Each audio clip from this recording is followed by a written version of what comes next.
La moral es la ciencia que enseña no cómo hemos de ser felices, sino cómo hemos de llegar a ser dignos de la felicidad. Immanuel Kant, nada menos que Kant. Estamos viviendo momentos tan complejos, tan complicados en nuestro país, donde la ética se fue a la cresta, donde la moral se fue a la mierda, y donde los mismos de siempre y los antiguos de otros siguen paseándose delante de nosotros, faltándonos el respeto y con una sinvergüenzura tremenda. No hay sector político que se salve, no hay sector social que se salve, la justicia no se salva, en fin. Las instituciones armadas al final son las que tienen mayor aprobación popular o ciudadana, dentro de una encuesta CEP que también es bastante cuestionable desde lo ético. Estamos por un periodismo libre, independiente y siempre al servicio de la democracia, aquí manos libres en el desconcierto, y acompañados como siempre de agencia WOW. Si tienen algo que decir en estos tiempos tan beligerantes quizás o tan vertiginosos, si tienen algo que decir y nadie lo escucha, si nadie te escucha, tío amigo mío que nos estás viendo, agencia WOW, WOW. Estrategias digitales, nosotros haremos que te escuchen, www.agenciawow.cl. En los tiempos que estamos viviendo en nuestro país, quisimos hoy día contactar a un ex senador, a un intelectual, a un filósofo que se ha dedicado también al pensamiento crítico durante muchos años, que es Carlos Cantero. Carlos, te saludo en primer lugar, ¿cómo estás? Muy Abrazo, bienvenido y gracias por estar acá. A Aquí en Miguel, Manos Libres. tantas cazuelas sin ver, ¿no? Tantas cazuelas sin vendo. Sí, quisimos recurrir a ti un poquito. Miguel, ¿cómo estás? Disculpa. Muy bien, ¿Todo muchas bien? gracias. Sí, sí, la última vez, ¿cuánto? Almorcé por culpa de Mario que me dijo, no, come albacora. No me gustó la albacora y este se comió un tremendo congre, así que me sacó pica por todo el almuerzo. Así es la cosa. El que sabe, sabe.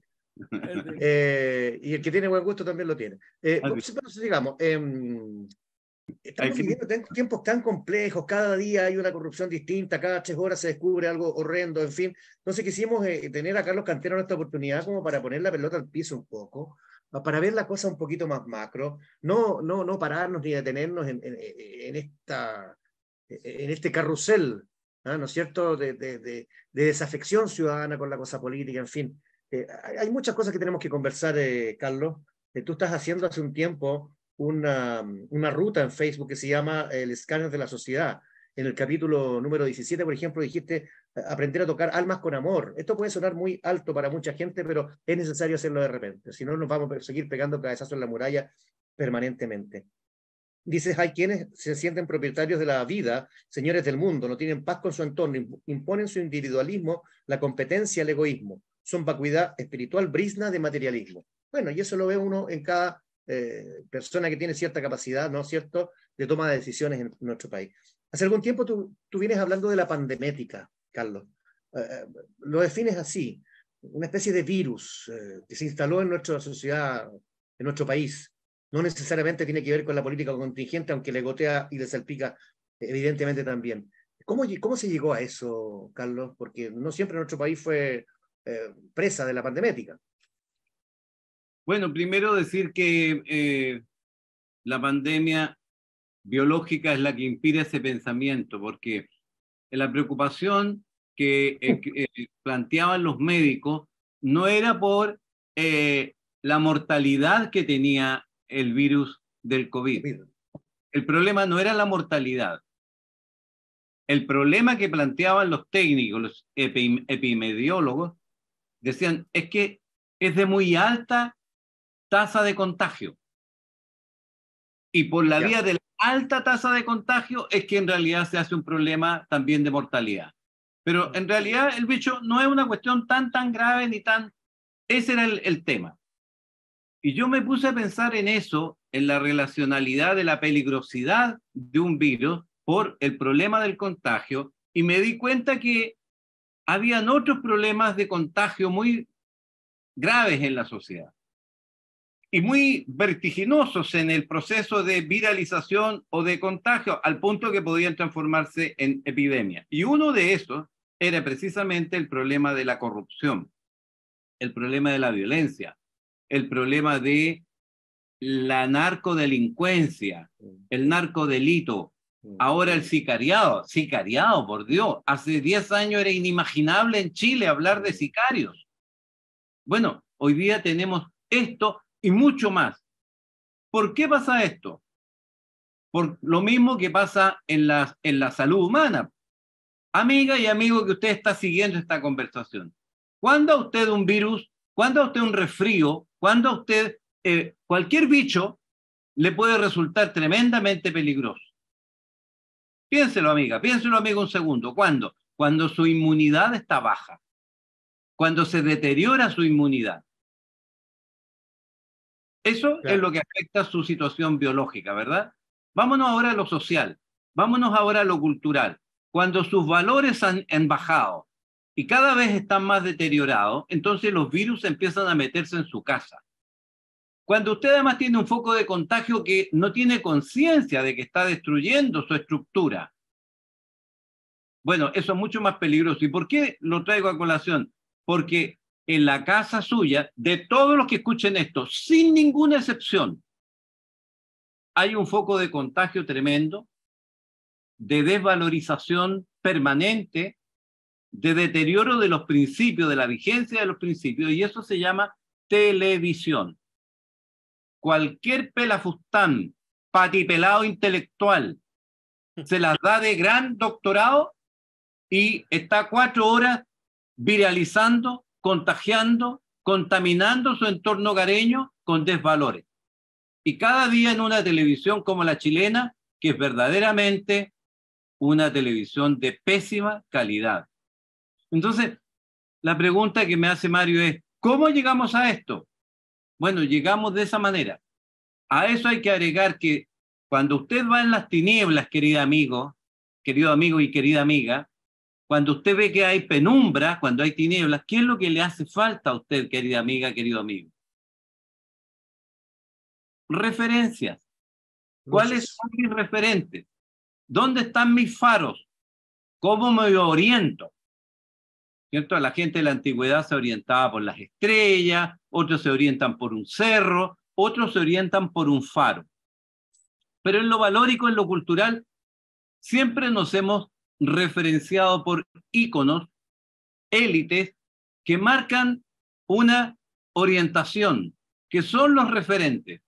La pregunta es, ¿dónde están hoy día? La élite sociocultural en el suelo, desafectada, desvalorizada, pero no solo eso, en las instituciones que durante 2.000, 3.000, 4.000 años han sido referentes. ¿Dónde está la ética hoy día, por ejemplo? ¿Quién encarna el liderazgo ético? En la sociedad global no existen. Vamos a profundizar en eso, Carlos. Sí, vamos a profundizar en eso un poquito más adelante. Miguel. Sí, mira, el año pasado tú publicaste el libro Crónicas de un fracaso anunciado. Y dentro de ese libro, que obviamente son todos tus extractos de todo lo que pasó el gobierno anterior, de tus columnas, pero también hay cosas de la parte intelectual, y hay un concepto que yo, claro, egocentrismo, pero pones ego y centrismo juntos, y dentro de ese egocentrismo de los políticos tú dices que no están conectados con la ciudadanía. ¿Hay una crisis moral ahí, Carlos? Lo que pasa es que yo ahí lo que trato de decir es que producto de un enfoque céntrico en torno al ego, en torno al yo, en torno al individualismo, un deterioro del nos, que es el nosotros, el sentido colectivo, el sentido de comunidad, se está produciendo un aceleradísimo deterioro valórico. Entonces, vuelvo ahora a lo biológico con lo que partimos. No hay nada peor que una persona que está enferma, respecto de la cual nadie le atina con el diagnóstico. ¿Y por qué? Bueno, porque si no te hacen buenos diagnósticos, si no hay un buen examen que diga qué es lo que tú estás teniendo, el problema es que no tienes remedio. Y todos los remedios que te van dando no son adecuados. ¿Y por qué esto lo estoy tocando? Porque se dice que tenemos una crisis política. Se dice que tenemos una crisis económica, social, cultural. Institucional, sí. Institucional. Yo sostengo que la crisis basal, que es la que baja la inmunidad, es una crisis eminentemente ética. ¿Qué vive Chile? ¿Qué vive América Latina? Una profunda crisis ética. y de allí se gatillan las demás enfermedades.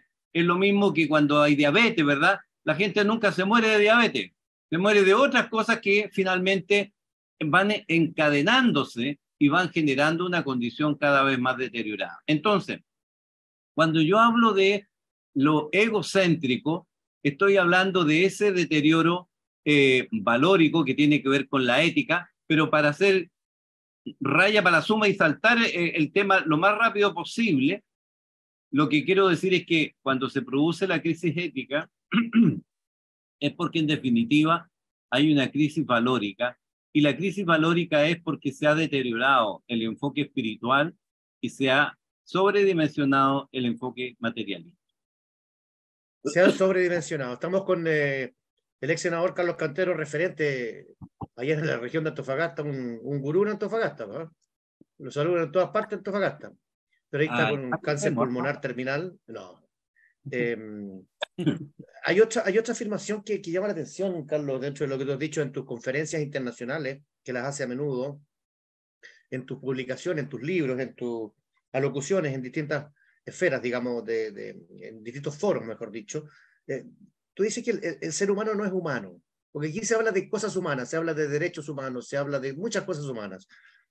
Según tú, el ser humano no es humano, sino que es biológico y animal. ¿En qué se refleja? A lo mejor se refleja muchas cosas que nosotros no estamos viendo, pero tú desde la tranquilidad y vivir al frente del mar en Antofagasta, a lo mejor sí lo estás viendo. ¿En qué se refleja todo eso? En el sentido de que no sea un humano.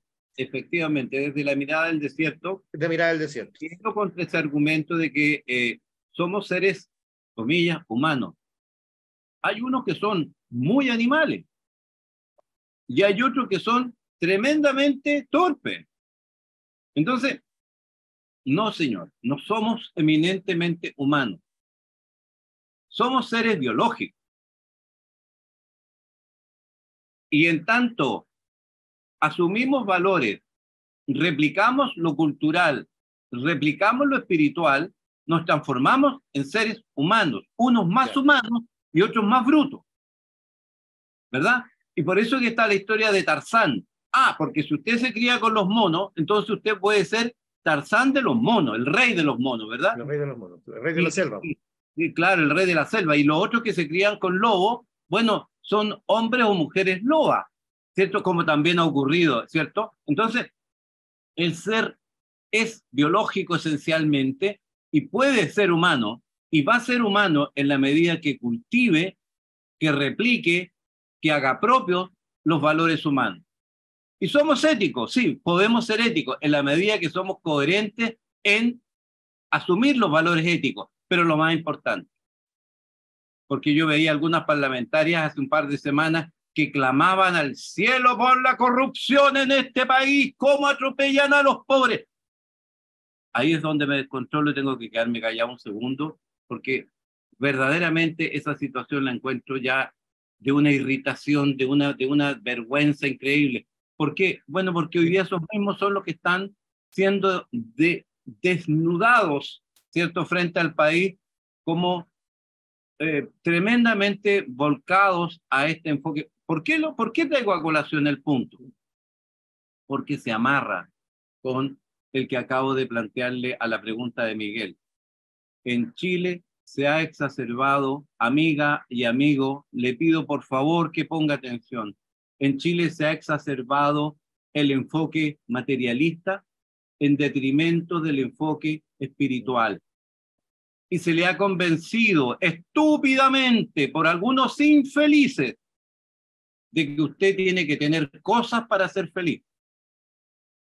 Y usted puede ser feliz sin tener cosas y puede ser inmensamente feliz y realizarse plenamente con muy poco y no con este verdadero calvario del materialismo en el que está inmersa la gente que anda persiguiendo, buscando dónde va a comprar felicidad. La felicidad, amiga, amigo, no se compra en ningún lugar del planeta.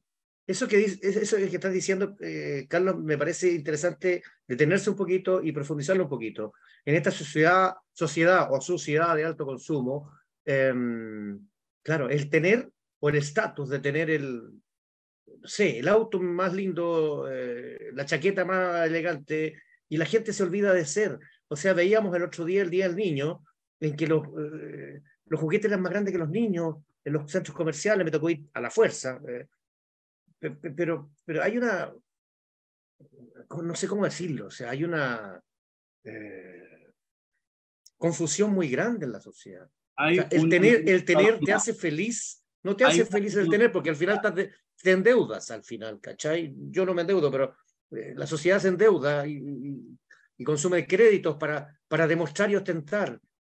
Estamos volviendo un poco los años, ¿a qué año estamos volviendo, Carlos, con esto? Es decadente.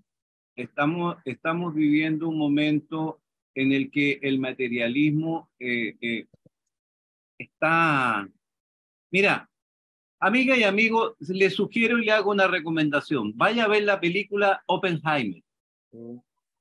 ¿Y por qué le sugiero que vaya a ver la película Oppenheimer que está tan de moda? Porque él parte la imagen donde él le pregunta a Albert Einstein, ¿qué es lo que realmente estamos haciendo? Porque presume que se está destruyendo un poco la humanidad. Y se desarrolla toda la película y él al final es interrogado y le dice, ¿y qué le contestó realmente el sabio de la humanidad, que es Albert Einstein? Y él le dice, estamos efectivamente destruyendo un poco el mundo, la sociedad, la humanidad y el humanismo. Bueno, eso es lo que yo creo que está pasando día a día, porque el materialismo se expresa en el consumismo y el consumismo está siendo inoculado, está siendo contagiado, está siendo viralizado día a día. Y eso no significa que para estar felices y en armonía tenemos que volver a las cavernas y andar con taparrabos. No estoy hablando de eso. Lo que estoy hablando, querida amiga, querido amigo, es que lo material tiene que estar en justo equilibrio con lo espiritual.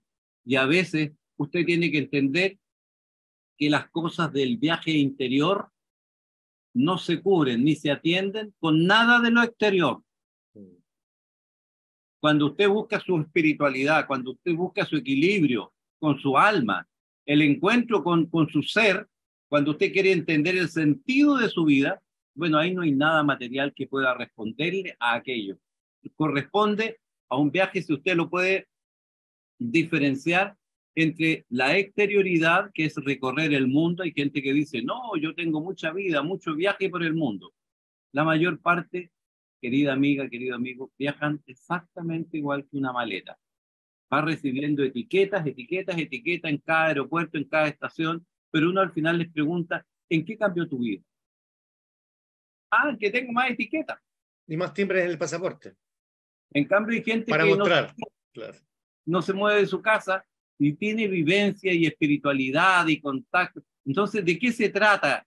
No se trata, amiga, de volver a la caverna. Se trata de mantener un equilibrio entre lo que es lo material y lo que es espiritual. ¿Y por qué? Porque nuestro entorno es eminentemente humano en tanto cuanto replica valores, pero fundamentalmente replica emociones. La gente necesita atención, necesita sentirse respetada, necesita sentirse considerada, necesita sentirse amada. Interesante lo que estás diciendo, Carlos. Claro, entendí y todo. Se me viene a la mente la imagen del ñaño que vive, no sé dónde vive el ñaño, Miguel. En las termas del Flaco. Termas del Flaco, el ñaño. ¿Eh? Renunció a todo privilegio, ni siquiera privilegio, todo, vive con lo que puede y es un gallo feliz. Miguel, estamos con Carlos Cantero acá en una clase de filosofía y de otras cosas. ¿Eh? Claro, tú hablaste de espiritualidad. ¿Y qué pasa hoy con la espiritualidad de referentes, los antiguos referentes de la espiritualidad? La Iglesia Católica y en la parte más laica, en la masonería. ¿Qué pasa con eso, Carlos?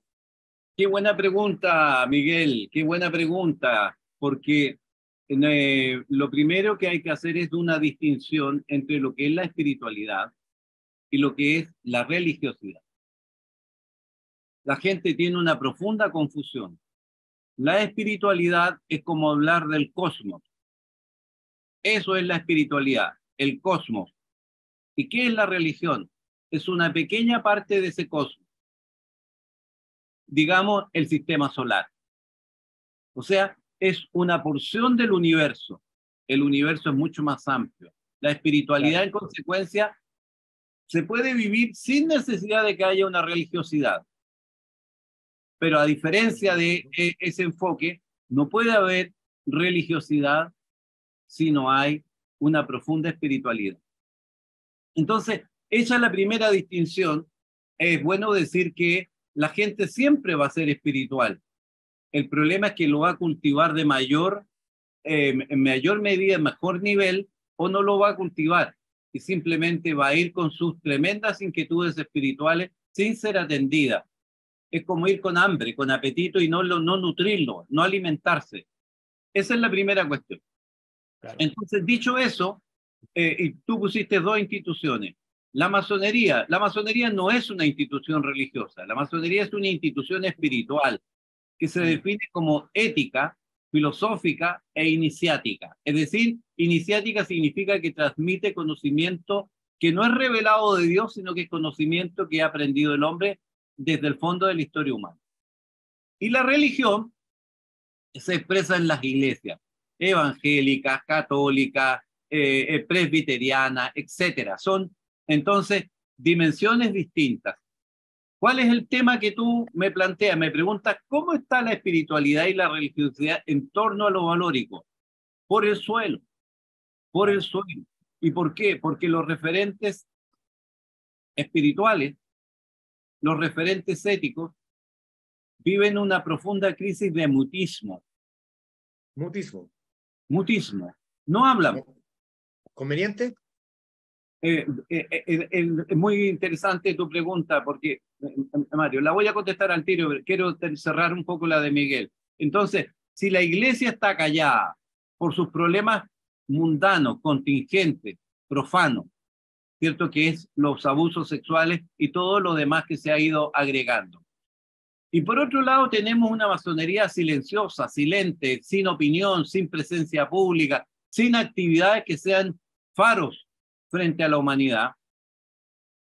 No está en ninguna de las decisiones relevantes. Siempre estuvieron estas instituciones en los lugares donde se tomaban las decisiones.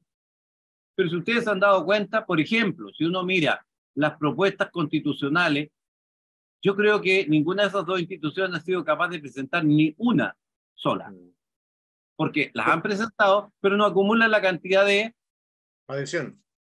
adhesión que se requería.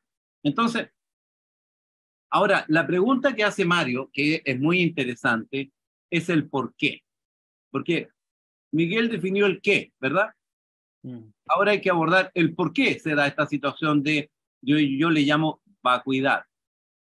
Vacuidad ética, vacuidad espiritual, vacuidad valórica. Bueno, porque ha habido una transformación profunda, cambió la sociedad, declina, se derrumba la sociedad industrial, la posmodernidad, emerge la sociedad digital que tiene plataformas de redes globales y las instituciones no han sabido adecuarse de hecho, paradojalmente, reacciona mucho más rápido la sociedad, o sea, las personas, los grupos sociales, culturales, etcétera, y más todavía los generacionales, los jóvenes son mucho más rápidos, ¿cierto?, que las instituciones. Y uno ve que la Iglesia Católica se queda muy atrasada, la Iglesia Evangélica le pasa lo mismo, a la masonería ni hablar, no tienen ningún canal de televisión, no tienen ninguna radio, no tienen ninguna estructura universitaria, no tienen nada de nada. No sé, ¿cómo pueden tener presencia en la sociedad si no están actuando en ningún... ¿Y por qué esto es importante? Porque volvemos al principio de la conversación. Porque hay virus que se inoculan en el organismo, así como hay memética, memoria, unidades de memoria, unidades culturales que se inoculan en la cabeza de la gente y que producen procesos de contagio, igual que el virus del resfrío. ¿Y por qué de repente en invierno hay tanta gente resfriada? Porque el virus tiene condiciones ideales para desarrollarse. ¿Y por qué entonces hay algunos memes, unidades de memoria o unidades culturales que se desarrollan tanto? Por ejemplo, el materialismo, por ejemplo, la banalidad, por ejemplo, el tema de del nihilismo, la falta de... o el hedonismo, que es la compulsión por el placer inmediato y las consecuencias. No, hijita, démosle nomás, después vemos las consecuencias. No, compadre, las consecuencias hay que tenerlas claritas. ¿Por qué se da esto? Porque se ha creado un ethos, un entorno, un medio ambiente, un ecosistema que es funcional al materialismo y al consumismo, y que le importa una callampa el desarrollo espiritual de la gente y la salud mental de la gente. Y lo que importa no es si está sano, no es si tiene equilibrio espiritual, lo que importa es que esté endeudado el desgraciado, porque claro, así es Estado mismo. Claro. Que duerma apenas, que viaje mucho en el metro y en la micro, que descanse poco, pero que esté endeudado. ¿Cómo se sale de esto, Carlos? ¿Hay alguna salida? Claro, pero no es el camino que estamos siguiendo nosotros, que en realidad estamos como el ciego que anda con una venda y anda a tientas tratando de atinar por acá o por allá, pero ni pone atención a los sentidos, ni pone atención a su experiencia. No, nada. Nosotros estamos como un ciego, como un sordo. Inertes. ¿Y qué es lo que hemos hecho? Hemos ido de banda en banda. Nos vamos para un lado y después nos vamos para el otro, y seguramente lo que viene es para el otro lado de nuevo, pero no hemos atendido a los sustantivos. Y lo sustantivo es entender que hay algunos principios fundamentales en la humanidad. Principios que deben tener 10.000, 12.000, 15.000, 20.000 años y no tienen más. Por ejemplo, el principio de que el uno no es individualidad, el uno es unidad, porque uno es todo y todo es uno, y el uno en consecuencia es unidad porque es unicidad. Ah, qué enredado, no entendí nada. ¿Sabe qué, señora, señor?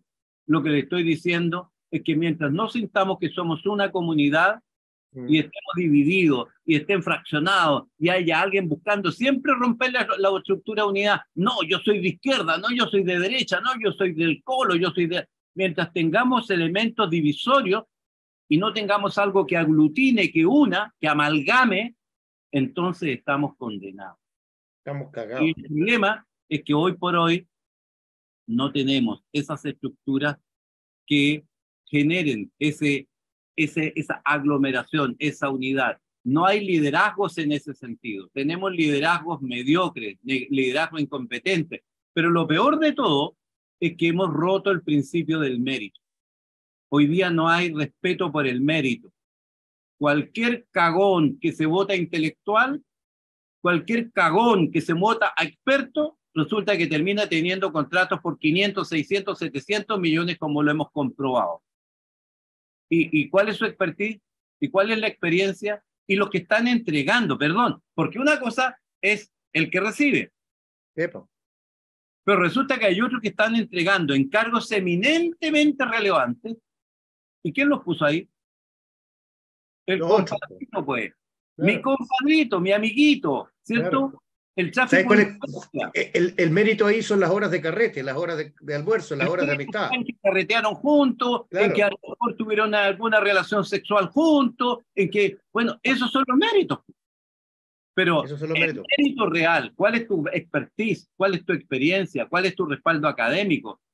Yo lo he vivido, yo saqué un máster y un doctorado y yo me doy cuenta que perdí el tiempo. A las chilenas y a los chilenos les importa un carajo, weón, que alguien se saque la cresta estudiando. No, prefieren cualquier pelafustán y le pagan 2 chauchas, weón, y le dicen, ¿sabes qué más? Vos tenés que ser monigote. Punto. Claro. Y ¿Estás de acuerdo conmigo? Es una catedral. Y claro. Las universidades, en las universidades tenemos haciendo clases unos compadres, pues, weón, que... Aquí lo hemos conversado, Carlos.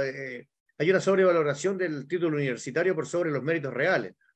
Miguel, ¿alguna pregunta más? No, lo último es decir que dónde provienen esos vicios éticos, de lo que acabas de hablar. La raza. Según tu apreciación de la casa, el colegio, las universidades, los partidos políticos, etcétera. ¿Dónde viene esos vicios éticos? Es muy simple esta cuestión. Volvemos a la primera argumentación que hizo Mario. ¿Somos tan humanos? ¿Es que acaso somos seres humanos porque por la divina providencia nos hace que seamos humanos? ¿Es que somos honestos porque la divina providencia hace que seamos honestos? es que somos competentes porque, no, pues, amiga y amigo, todo se va construyendo, todo es fruto de una acción que genera reacciones, todo es fruto de un trabajo, de un esfuerzo, todo es fruto de referentes. Entonces, dice, estos niños son sinvergüenza, ¿quiere que le diga la firme? Es porque en su hogar ha tenido ejemplos de sinvergüenzura. Papá de Guiacho. Es que este niño es abusivo. Muy probablemente ese niño abusivo es porque ha tenido padres abusivos. Entonces, esta que está haciendo el gobierno, que yo le llamo del síndrome de adolescente, ¿cierto? Que tiene sueños e ilusiones, pero que se muestra completamente inepto, incompetente, incapaz.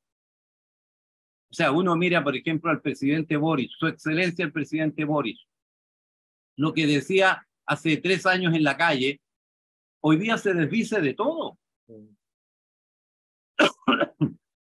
Todo lo que decía hoy día no tiene valor. Es que los carabineros, es que los políticos, es que la corrupción, es que, bueno, todo eso hoy día le cayó en la cabeza. Entonces, casco, orinar en un casco militar. Ah, claro, quiero orinar. Esta parte la van a cortar ahí en el desconcierto. Esta parte la van a cortar en el desconcierto, estoy seguro, pero da lo mismo. Lo sacamos por otra plataforma. Y ahora necesitan los militares.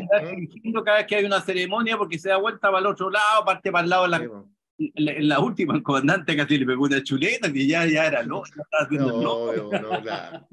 Oye, sí, pues obvio, sí, dale. Volviendo un poco a la pregunta de Miguel, entonces, ¿de dónde surge todo esto? Surge, mire, esto que nos enseñan de que el ser humano es humano, yo lo enseñaría de otra manera, lo propongo a través de esta plataforma. El ser humano es eminentemente replicador. Lo marco, Mario, Miguel, márquenlo, porque esta frase va a ser historia más adelante. El ser humano es un ser eminentemente replicador. ¿Cómo así? Claro que de patrones. Y a ver, deme ejemplo. Mire, le voy a dar ejemplos desde el mundo más sagrado. Cuando usted tiene un hijo, ¿qué está haciendo? Lo que haces tú, pues. Replicando su genética, pues. Replicando su genética. Y cuando usted le enseña al niño los valores, ¿qué está haciendo? Replicación cultural. Y cuando el niño dice, a mí me gusta la música, ¿qué está haciendo el niño? Replicando los gustos que le han enseñado en su casa. Y cuando el niño dice, yo no puedo tomar esta regla porque no es mía, cuando en la escuela dice, no me puedo llevar este lápiz porque no es mío, ¿qué está haciendo el niño? Claro, pero igual hay diferencia ahí, pues, Carlos. Eduardo Frei no salió tan ladrón como el hermano, ¿cachai? Tuvieron la misma educación. Porque Piñera también, pues. Porque hay replicación. Salieron unos más ladrones que otros, pero el más sano fue el negro Piñera. Y una cosa es replicar los valores, ¿cierto? Y otra cosa es el libre albedrío. Claro. O sea, ¿cómo se produce esto? Qué interesante tu comentario. Porque hay un equilibrio entre lo material y lo espiritual. Si a mí me preguntaran qué es el ser humano, es el equilibrio entre lo espiritual y lo material. Y entonces de repente el compadre se carga más a lo material porque cree que lo material es la respuesta A. Y hay otro que dice, no, yo compadre tengo valores, no hago eso. Aunque tenga menos, me siento más. Yo con menos soy más. Y duermo más tranquilo. Y duermo más tranquilo y nadie me anda enjuiciando y nadie me anda apuntando con la mano. Pero, ¿cuál es el problema? Volvemos al punto. Cambalache, compadre, que hoy día cualquiera es un señor. Cualquiera es un ladrón. Última pregunta, Carlos, brevemente. A raíz de todo esto, este desencuentro, tú decías, yo soy de Colo Colo, yo soy de la U, yo soy de Tofagasta, de Cobreloa, de la UDI, yo soy del partido. Los 50 años, ¿qué reflexión te viene con los 50 años? ¿Qué se te viene a la cabeza con los 50 años? Así como van con esta actitud tan miserable, tan pobre, tan desgraciada, son el preámbulo de otros 50 años de dolor, de miseria, de confrontación, de buscar ese enfoque binario entre los buenos y los malos. Tal cual. ¿Y por qué? Porque no hay referentes que estén encarnando el encuentro, la unidad. Yo cada vez que veo las ceremonias que propone el gobierno, digo para mí mismo, qué miseria más grande, qué egoísmo más grande. Ese antiguo adagio, ese antiguo enfoque divide, porque así vas a seguir reinando. Claro. Hay gente que viene reinando hace mucho tiempo con estas divisiones, pero hace mucho tiempo que no hay un líder en Chile que llame, convoque a la unidad.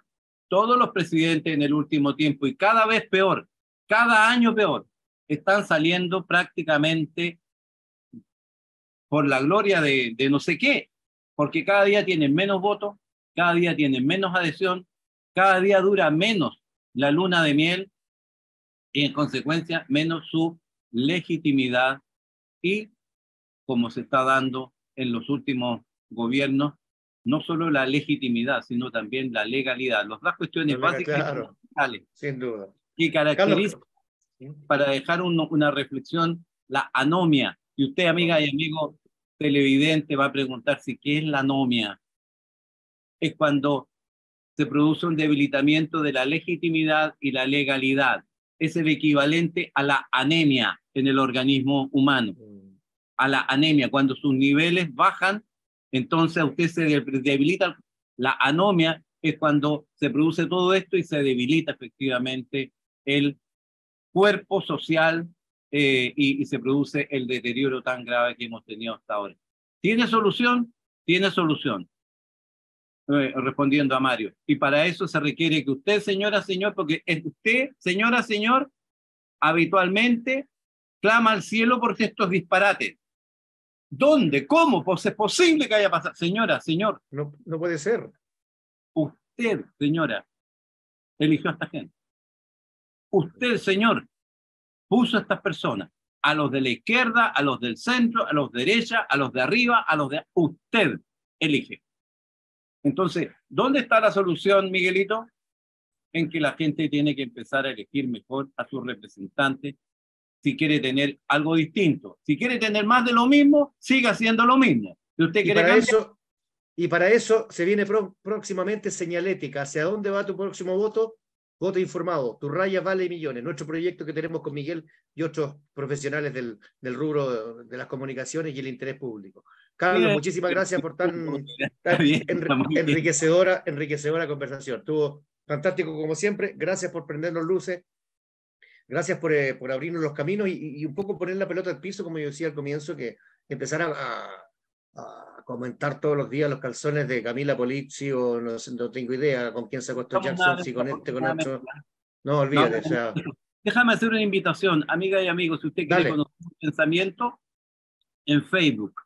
En las cuentas de Facebook tengo dos, una que se llama Carlos Cantero y otra que se llama Ciudadano Carlos Cantero. Pero si usted quiere conocer mis libros, paradojalmente, como ya le conté, mis libros están en España, en Estados Unidos, traducidos al portugués en Brasil, pero no hay ninguna editorial en Chile que se interese en publicar estos libros. Una paradoja. Pero si usted los quiere comprar, vaya a amazon.com y ponga Carlos Cantero y vea cuántos libros. A lo menos tengo 10 libros, 8 de los cuales están publicados en Europa o en Estados Unidos. Y bueno, Mario decía, Carlos está dando muchas conferencias. Fíjate que el 90% de mis conferencias son en el extranjero y no en Chile. ¿Y por qué? Porque en Chile estamos preocupados de lo que tú recién describías, de la banalidad, de la farándula, de la farándula no solo de la televisión, también de la política, del chaqueteo, del empujón. Bueno, yo no estoy para eso, conmigo no cuenten para eso, pero si hay alguna empresa, si hay alguna universidad, si hay alguna institución que quiera hacer algunos talleres o quiera hacer alguna reflexión profunda, cuenten conmigo. Que esté muy bien. Y a la audiencia Manos Libres, nos encontramos la próxima semana desde alguna parte, desde algún lugar, nos volvemos a encontrar. Que esté muy bien.